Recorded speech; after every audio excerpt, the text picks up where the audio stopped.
시청자 여러분 안녕하십니까? 사전투표가 시작이 됐습니다. 역대 최고 비율을 기록하고 있습니다.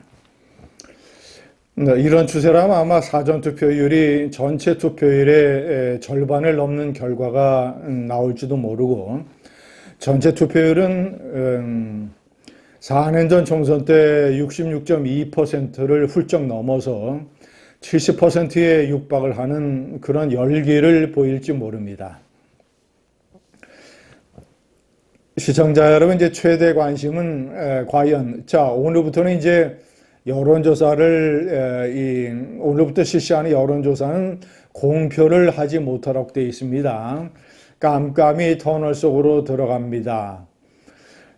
최대 관심은 과연 국민의힘이 몇 석이나 얻을 것인가?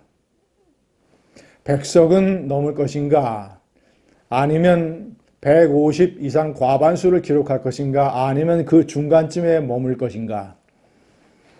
여론조사 전문가들마다 다 각양각색입니다. 들쭉날쭉입니다. 시청자 여러분, 그 중에서 이제 가장 관심을 끄는 엄문어라는 별명을 가진 엄경영 시대정신연구소장, 4년 전에 이 민주당의 180석을 맞췄다고 해서 엄문어란 별명을 가지고 있죠. 그가 과감하게 국민의힘 150석, 민주당 130석, 조국혁신당 10석이라고 하는 이 예측을 일부 언론에 내놨습니다. 그가 맞을지 안 맞을지 모르겠지만 어쨌거나 그런 것을 과감히 내놓는 그의 배짱이 상당히 대단합니다. 그리고 이제 그의 대표적인 이제 이 논리는 현재 국민의힘이 많이 부족한 걸로 상당한 격차로 밀리고 있는 것으로 나타나는 여론조사들은 믿을 수가 없다. 민주당 지지자들이 과표집되고 있다. 그러니까 표본에서 정상적인 것보다 많이 나타나고 있다는 것이죠. 왜냐, 이런 식의 분위기에서는 여론조사 전화에 적극적으로 응답을 하는 사람들이 민주당 사람들이 더 많다는 것이지요. 한마디로 얘기해서 다른 말로 표현하면 샤이 보수들이 많다는 것이고, 그 샤이 보수들이 투표에 나타나게 되면 상당 부분 여론조사가 역전될 수 있다. 이것이 엄경영 엄문어의 아주 대표적인 논리입니다. 그래서 그는 150석을 전망을 합니다. 이 상당수의 전문가들은 한 120석, 130석, 이런 데에 머물고 있는 전문가들이 많고, 일부 이 전문가 또는 정치 관측통은 4년만큼이나 상황이 어렵다. 국민의힘이 참패할 것 같다. 이런 식의 전망을 내놓고 있습니다. 4년 전 수준의 103석, 104석, 110석이나 아니면 100석도 지키지 못하는 결과를 얘기하는 것이겠죠. 시청자 여러분, 너무나 변수가 많기 때문에 어떤 특정한 어떤 숫자나 숫자군을 이렇게 지목을 하는 것이 상당히 위험합니다. 저는 현재 상황에서 국민의힘이 유리하다고 생각할 수 있는 것, 불리하다고 생각할 수 있는 것을 나눠서 제가 정리를 한번 해봤습니다. 유리하다고 생각할 수 있는 것은, 첫째는 4년 전 총선은 지극히 기이하고 이상한 선거였습니다.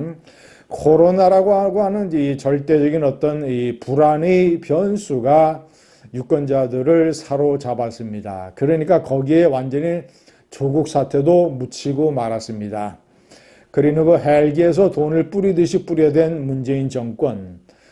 그래서 4년 전엔 이 선거는 대단히 기이한 선거고, 현재는 코로나와 같은 그런 치명적인 변수가 없습니다.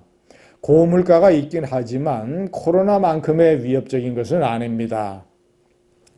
두 번째는 4년 전에 이 국민의힘을 괴롭혔던 이 공천파동, 잡탕 비빔밥 정당 통합으로 인한 공천 파동, 그리고 막말 파동 이런 것들이 많았습니다.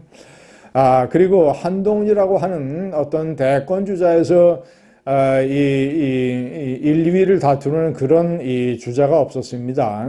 이낙연이나 이재명에 비해서 이 당시에 황교안 대표가 너무나 약세였습니다. 존재감이 미미했습니다.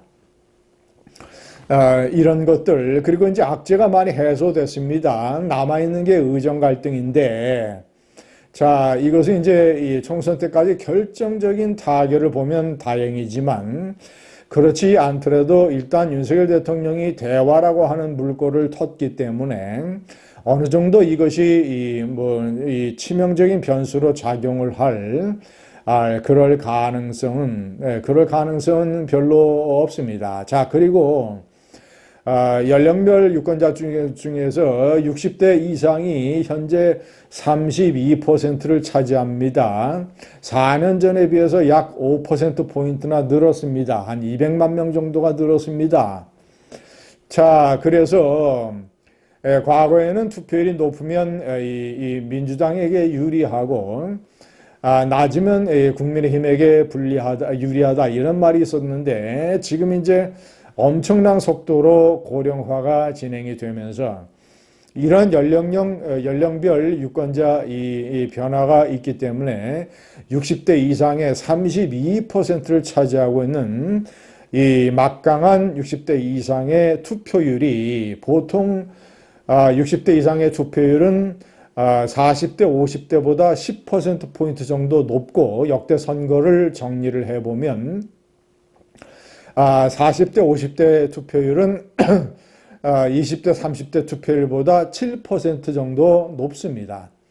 그래서 60대 이상의 투표율이 그 정도의 격차를 보이고 있기 때문에 더군다나 그런 투표율을, 높은 투표율을 보이고 있는 60대 이상의 인구가 이렇게 폭증을 했기 때문에 거기서 만약에 투표율이 급증한다면 굉장히 유리한 조건이 됩니다. 반대로 불리한 조건은 이 조국 신당의 등장과 또 최근에 다시 살아난 이 정권 심판론, 자, 이런 것들이 많은 여론조사에서 상당히 너무나 우려할 정도의 큰 격차로 나타나고 있다는 것입니다. 이 심판론. 정권 심판론이 이렇게 두드러지게 나타나는 근본 원인은 윤석열 대통령의 국정 지지율이 상당 기간 대략 지지 35대 60, 긍정 35, 부정 60으로 머물고 있다라는 것. 자, 이것이 전혀 변화를 보이고 있지 않다라는 것. 그렇다면 여론조사가 틀리는 그런 조건에도 불구하고 정권 견제로는 여전히 막강한 것 아니냐 이런 생각이 듭니다. 자, 그리고 고물가 여전히 불리한 이런 이 조건이 되겠습니다. 자, 이런 유리와 분리를 따져서 이 시청자 여러분들께서 나름대로 과연 국민의힘이 몇 석이나 될지 한번 추측을 해보시기 바랍니다. 감사합니다.